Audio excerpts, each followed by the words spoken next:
अब हमारा next question है क्वेश्चन नंबर 31। ए की कार्यक्षमता बी की कार्यक्षमता से 20% कम है। ए और बी दोनों साथ मिलकर एक काम को 20 दिनों में समाप्त कर सकते हैं। तो ए और बी अलग अलग इस काम को कितने कितने दिनों में करेंगे, यानी ए अलग कितने दिनों में करेगा और बी अगर पूरा काम करता है कितने दिनों में। देखते हैं यहाँ पे ए की कार्यक्षमता बी की कार्यक्षमता से 20% कम है, यानी कि क्षमताएं निकालेंगे। तो ये ए है, ये मान लीजिए ए है और ये बी है। ए की कार्यक्षमता बी से 20% कम है, अगर ये 100 है तो ये 80 है। आप चाहे अनुपात बना लीजिए, क्षमताओं का अनुपात 20 चौको 80, 20 पंचे 100। ये हो गया आपकी कैपेसिटी का, किसका रेशियो हो गया, क्षमता का अनुपात, किसका, क्षमता का। तो समय का अनुपात क्या हो जाएगा, समय का अनुपात हो जाएगा, लेकिन समय का नहीं निकालेंगे। देखिए अब एक चीज समझिए, यहाँ पे समय का नहीं निकाल, कह रहा है ए और बी दोनों मिलकर 20 दिनों में काम समाप्त करते हैं। पहले निकालिए कुल कार्य कितना होगा, कुल काम बराबर कितना होगा। देखो एक दिन में ए करता है तो 4 काम कर लेता है और बी करता है तो 5 काम कर लेता है, यानी ए की कैपेसिटी 4 की और बी की 5 की है। यानी एक दिन में ए करता है 4 काम और बी करता है 5 काम। दोनों मिलकर कितना काम करेंगे एक दिन में, 5 4 9 काम। अगर एक दिन में दोनों मिलकर 9 काम करते हैं तो 20 दिनों में कितना काम करेंगे, तो 9 गुणे 20, यानी कितना हो गया 180। तो आपका काम, अब इस 180 काम को ठीक ए कितने दिन में करेगा, तो ए को लगा समय पूरा काम करने में, काम कितना है 180, और ए की क्षमता कितनी है, ए की क्षमता है 4 की, तो 4 का भाग दे दो तो हो जाएगा 45 दिन। अगर बी की काम करना है, बी को कितना समय लगा, तो काम है 180, करना किसको है, बी को, तो बी की क्षमता का भाग दे दो, 5 या 15, 5 30, 36 दिन हो गया।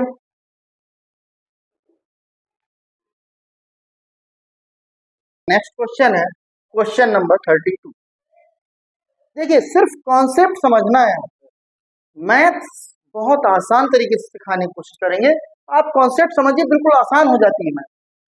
देखिए क्या कह रहा है, ए की कार्यक्षमता बी की कार्यक्षमता की, बी की कार्यक्षमता का 2/3 भाग है, 2/3 भाग, और बी की कार्यक्षमता सी की कार्यक्षमता का 1/2 भाग। ठीक, तीनों मिलकर एक काम को 6 दिनों में समाप्त करते हैं। तो तीनों अलग अलग इस काम को कितने कितने दिनों में समाप्त करें। तो देखिए है बिल्कुल सिंपल सा, समझिएगा।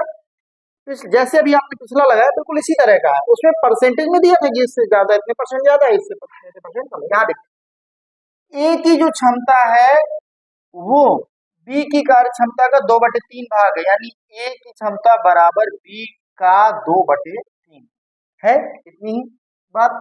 तो हम इसे क्या लिख सकते हैं, देखिए ये बी को नीचे ले आए तो क्या हो जाएगा, ए जो हमारी क्षमता निकाल आएगी बच्चों, वो ए अनुपात बी बराबर हो जाएगा 2/3।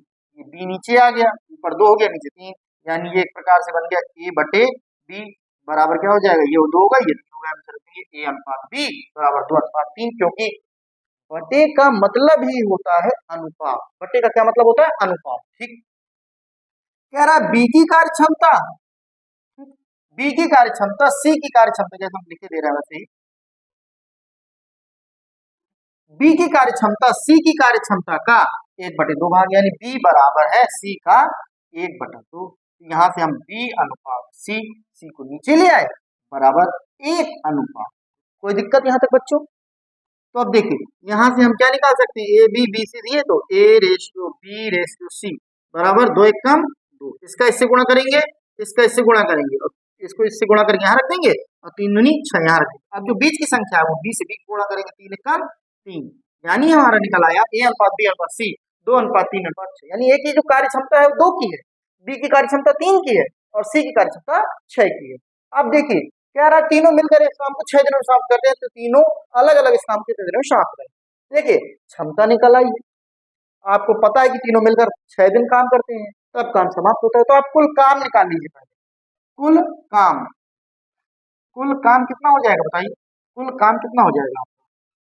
करना क्या, ये सब लिख रहे हैं वहां लिखिएगा नहीं, वहां पे तो आप क्या करेंगे, कुल काम निकालेंगे तो एक दिन में 2 कर सकता है, ये 3 कर सकता है, ये 5 कर सकता है, तो तीनों मिलकर एक दिन में कितना काम करेंगे, ये 2 करेगा, ये 3 करेगा, 5 तो 2 3 5 5 6 11, अरे ये एक दिन में 2 लड्डू खा सकता है, ये एक दिन में 3 लड्डू खा सकता है, ये एक दिन में 6 लड्डू खा सकता है। तो तीनों मिलकर एक दिन में कितने खाएंगे? 6 3 9 2 11 लड्डू। एक दिन में 11 लड्डू, तो 6 दिन में कितने लड्डू? 6 दिन ही तो काम हुआ है, तो 6 गुणे 11 बराबर 66। यही 66 काम है। अब पूछे ए को लगा समय कितना हो जाएगा? 66 बटे 66। ए पूरा काम कितने दिन में करेगा? 66 बटे 66 पूरा काम, पूरा ए पूरा काम करेगा कितने दिन में? 66 तो पूरा काम है, लेकिन ए की क्षमता कितनी है? 2, 2 से भाग दे दो, 33। बी पूरा कितने दिन में काम करेगा? बी पूरा काम करेगा 66 बटे 3, 22 दिन में दिन। और सी पूरा काम कितने दिन में करेगा? सी पूरा काम करेगा 66 बटे 6, 11 दिन। तो ये किसी एक का ही पूछा जाएगा, ऐसा नहीं है कि सबसे पूछा जाएगा, किसी एक का ही पूछेगा। अब जैसे हमसे पूछना होता तो इसको ऐसे, तो ये हम आपको डिटेल समझा रहे थे। डिटेल क्या है? लिखना लिखना, वहाँ इतना लिखना नहीं है।